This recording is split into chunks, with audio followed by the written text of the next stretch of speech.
இவரது தந்தை குமாரசாமி நாடார், தாயார் சிவகாமி அம்மையார் ஆவார்.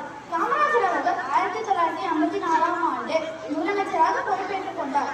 காமராஜர் அவர்கள் எடுத்த முதல் அதிரடி நடவடிக்கை மூடப்பட்டிருந்த சுமார் 6000 பள்ளிகளையும் உடனடியாக திறந்திருந்தார். அது மட்டுமல்லாமல் மேலும் 2000 புதிய பள்ளிக்கு தொடங்கி வைத்தார். பள்ளிகளை தேடி மக்கள் வராத காலத்தில் மக்களின் இருப்பிடத்திற்கே பள்ளிகளை கொண்டு சேர்த்தார். ஏழை எளிய குழந்தைகள் பணமில்லாமல் கல்வி இழந்துவிடக் கூடாது என்பதற்காக 11ஆம் வகுப்பு வரை இலவச கல்வியை கொண்டு வந்தார். வறுமையில் வாழும் குழந்தைகளுக்கு ஒருவேளை உணவாவது தரமானதாக தர வேண்டும் என்று நினைத்தார். உணவுக்காக போது பெற்றோர்கள் தங்கள் பிள்ளைகளை பள்ளிக்கு அனுப்புவார்கள் என்ற தொலைநோக்கு பார்வை அவருக்கு இருந்தது. இன்று ஜூலை 15ஆம் நாள் காமராஜரின் பிறந்தநாள். இந்த நாளை கல்வி வளர்ச்சி நாளாக கொண்டாடுகிறோம். 1975ஆம் ஆண்டு அக்டோபர் 2ஆம் தேதி கல்வி